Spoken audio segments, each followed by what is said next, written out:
بسم اللہ الرحمن الرحیم۔ سیرت النبی صلی اللہ علیہ وسلم بھاگ 55۔ حضور صلی اللہ علیہ وسلم کو قریش کی بدعہدی کا ملال تھا۔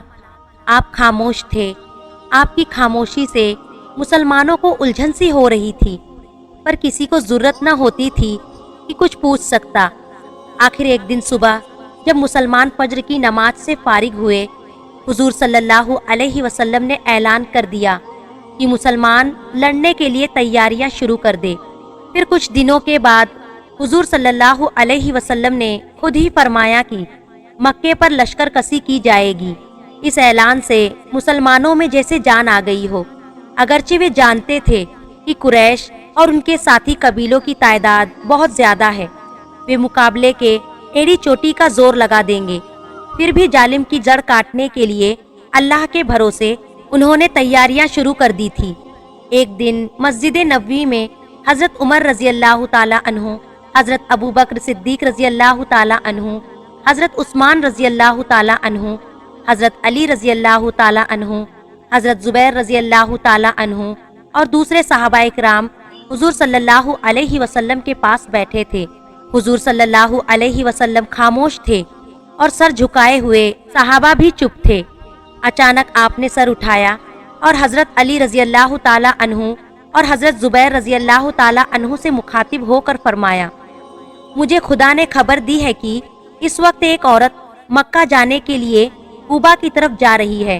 اس کے پاس قریش کے نام کا ایک خط ہے، اس کو گرفتار کر لاؤ۔ فوراً حضرت علی رضی اللہ تعالی عنہ اور حضرت زبیر رضی اللہ تعالی عنہ اٹھے، مسجد سے نکلے اور گھوڑوں پر سوار ہو کر کوبا کی طرف دوڑے۔ تھوڑی ہی دیر میں انہوں نے ایک اونٹ سوار کو جاتے دیکھا۔ وہ کوبا میں داخل ہونا چاہتی تھی۔ یہ دونوں بزرگ اس کے قریب پہنچے۔ حضرت علی رضی اللہ تعالی عنہ نے ڈپٹ کر کہا، ٹھہر جاؤ غدار۔ عورت نے اونٹ روک لیا۔ اس نے ان دونوں کی طرف دیکھا تو اس کا چہرہ پیلا پڑ گیا، آنکھیں خوف سے اندر دھس گئی۔ حضرت علی رضی اللہ تعالی عنہ نے قریب پہنچ کر کہا، مکار، وہ خط ہمارے حوالے کر دو جو مکہ لے جا رہی ہو۔ عورت یا تو کانپ رہی تھی یا سنبھلی اور اس نے کہا، خط؟ میرے پاس کوئی خط نہیں، جھوٹ بکتی ہے۔ حضرت علی رضی اللہ تعالی عنہ نے غصے سے بھر کر کہا، خیریت اسی میں ہے کہ خط ہمیں ابھی دے دے، آپ میری تلاشی لے لیجئے۔ عورت نے کہا، میرے پاس کوئی خط نہیں ہے۔ یہ کہتے ہی اس نے اونٹ بٹھایا۔ حضرت علی رضی اللہ تعالی عنہ نے گھوڑا بڑھایا اور اس کے قریب پہنچ گئے۔ انہوں نے تلاشی لینی شروع کی، ہر چیز دیکھ ڈالی، مگر خط نہ ملا۔ عورت نہایت اطمینان سے بیٹھی تھی۔ حضرت علی رضی اللہ تعالی عنہ کو حیرانی ہو رہی تھی۔ تم نے تلاشی لے لی؟ عورت نے مسکرا کر کہا، پر حضور صلی اللہ علیہ وسلم کبھی غلط اطلاع نہیں دے سکتے۔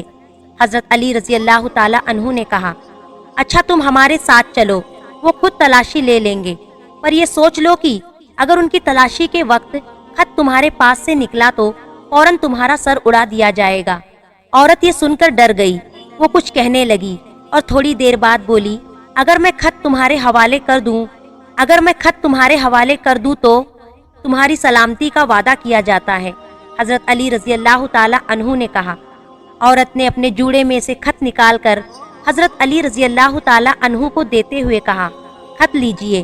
میں جان گئی ہوں کہ جس خدا نے اپنے رسول کو میری روانگی کی خبر دی ہے، وہ خط چھپانے کی جگہ بھی بتا دے گا اور پھر میری زندگی ختم کر دی جائے گی۔ لیکن آپ نے میری حفاظت کا وعدہ بھی کر لیا ہے۔ ہاں، اور پورا کیا جائے گا۔ حضرت علی رضی اللہ تعالی عنہ نے فرمایا، آؤ تم ہمارے ساتھ واپس چلو۔ عورت نے اونٹ کو اشارہ کیا، وہ کھڑا ہوا۔ پھر یہ تینوں مدینے کی طرف واپس ہوئے۔ تیزی سے چل کر مسجد کے سامنے پہنچے، اپنی اپنی سواریوں سے اترے اور مسجد میں داخل ہو کر حضور صلی اللہ علیہ وسلم کے سامنے جا کھڑے ہوئے۔ حضرت علی رضی اللہ تعالی عنہ نے بڑھ کر خط حضور صلی اللہ علیہ وسلم کے سامنے پیش کیا۔ آپ نے حضرت ابو بکر صدیق رضی اللہ تعالی عنہ کو دے کر کہا، اسے کھولو اور پڑھو۔ حضرت ابو بکر صدیق رضی اللہ تعالی عنہ نے کھول کر پڑھنا شروع کیا۔ یہ خط ہے حاطب بن ابی بلتعہ کی طرف سے اہل مکہ کے نام۔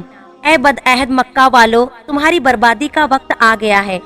اسلامی فوج تمہارا سر کچلنے کے لیے آنے والی ہے۔ جتنی جلد ممکن ہو سکے اپنی حفاظت کر لو۔ تمام مسلمان خود حضور صلی اللہ علیہ وسلم اس خط کو پڑھ کر بڑے غمگین ہوئے۔ حاطب فوراً طلب کیے گئے۔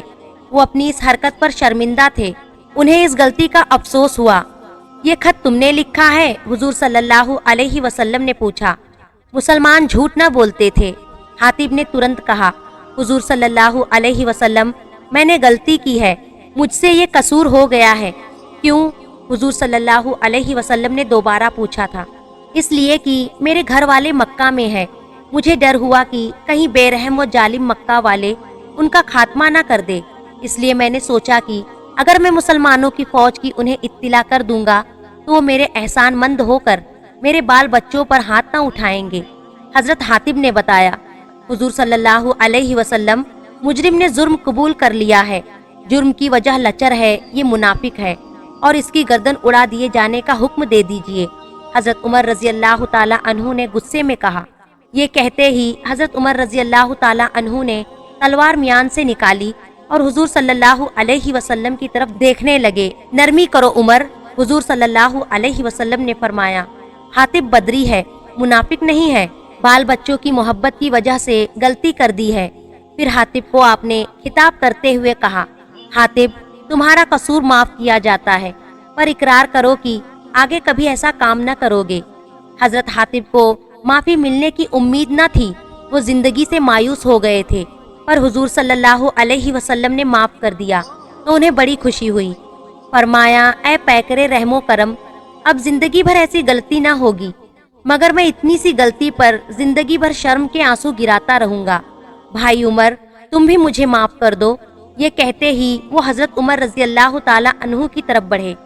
حضرت عمر رضی اللہ تعالی عنہ نے جلدی سے تلوار میان میں کی اور بڑھ کر حاتب سے بغل گیر ہو گئے۔ بولے، حاتب، تم کو رسول خدا نے معاف کر دیا ہے، اب میری کیا مجال ہے کہ میں تم سے ناراض رہ سکوں۔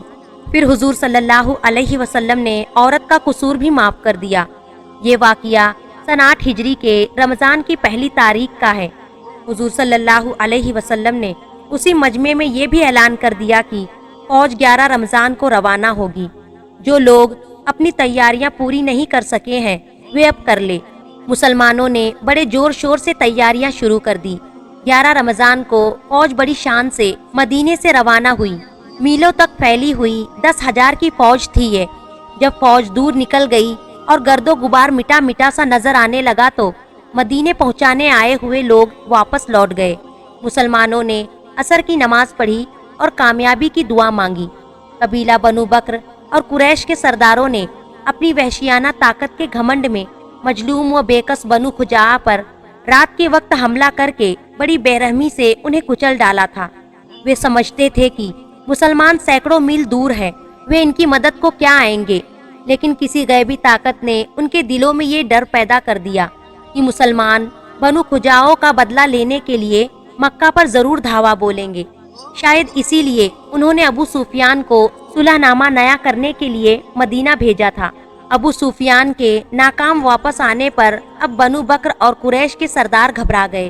انہیں یقین ہو گیا کہ اب قریش کے زوال کا وقت قریب آ گیا ہے۔ انہوں نے فوراً ادھر ادھر قاصد دوڑائے۔ ہر خاندان اور ہر قبیلے سے مدد کی درخواست کی گئی۔ کچھ ہی دنوں میں عربوں کے دستے آنے شروع ہو گئے اور لڑنے کی تیاریاں شروع ہو گئی۔ اگرچہ ابھی تک مسلمانوں کے حملے کی اطلاع مکے میں نہیں پہنچی تھی، پر مکے والوں پر مسلمانوں کا اتنا ڈر چھایا ہوا تھا کہ رات میں وہ سپنے میں ڈر ڈر کر اٹھ بیٹھتے تھے۔ قریش کے سردار زیادہ تر مکے سے نکل کر دور تک دیکھ آتے تھے کہ اسلامی فوج کے آنے کا کوئی نشان نظر تو نہیں آتا۔ ایک دن جب دن چھپ گیا تو ابو سفیان اور حکیم بن حجام گھوڑوں پر سوار مکہ کی گلیوں کو طے کرنے لگے۔ جب وہ بیت الحرام کے قریب پہنچے تو انہوں نے لوگوں کو کھڑے ہو کر کچھ فسفساتے ہوئے دیکھا۔ یہ دونوں ان کے قریب پہنچے۔ تم یہ دھیرے دھیرے کیا باتیں کر رہے ہو؟ ابو سفیان نے پوچھا۔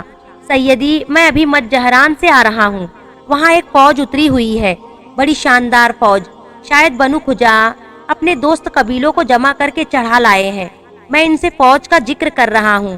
ایک نے بتایا، بنو خزاعہ شاندار فوج نہیں لا سکتے، کہیں مسلمان تو نہیں چڑھائے؟